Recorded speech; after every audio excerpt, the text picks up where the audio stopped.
Hey Pino, watch the video, and want to start by definitely saying I can see where you're coming from. I can understand that in fact I would feel the same way. I think if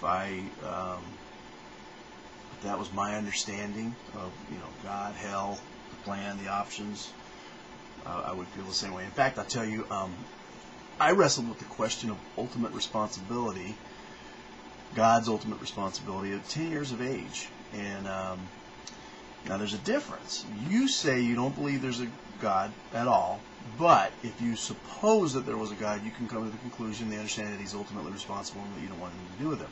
I, on the other hand, believed there was a God, came to the conclusion that he was ultimately responsible for all things, and decided I didn't want anything to do with him. So close, but important distinction, right? So anyway, I can't possibly know in any detail your understanding, but in any time you've discussed the issues of hell and Christianity and condemnation and those things, you seem to have a very basic understanding.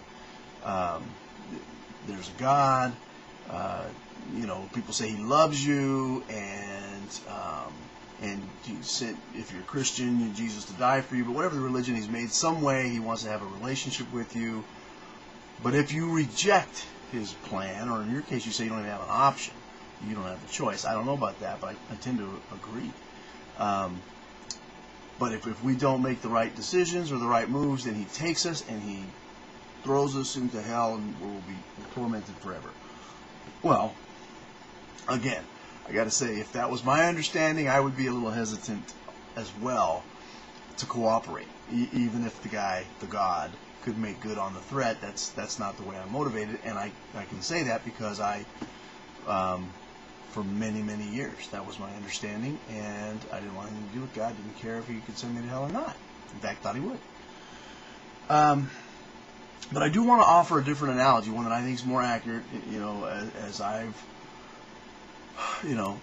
came to the place where I accepted God and wanted a relationship and just thought, anyway, this analogy, it's not mine, I heard it somewhere, but I want to share it and then just have you tell me if it would make any difference or not. With me saying up front, it does not change ultimate responsibility at all. All right, that I believe that falls squarely on God, and I know not all deist Christians or whatever will have as cut and dry an understanding of that. They may not agree with me completely, but that's my understanding, and it would match yours, and I actually believe there's a God.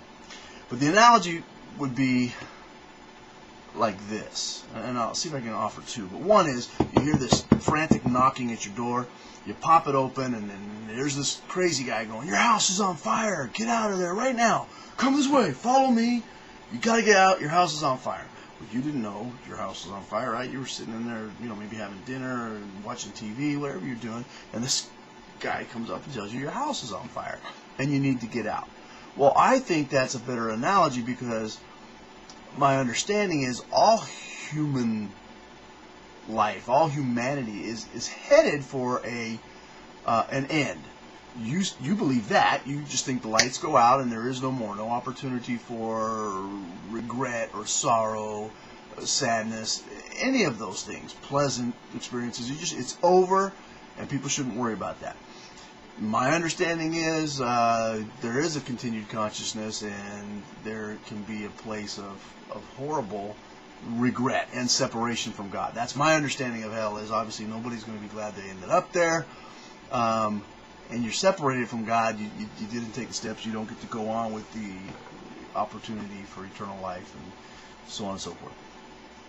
If that analogy is more accurate than the one you're describing, where, I don't know, you described having no choice, or even if you choose to go down the alley, then God's going to grab you and molest you, beat you, rape you, whatever.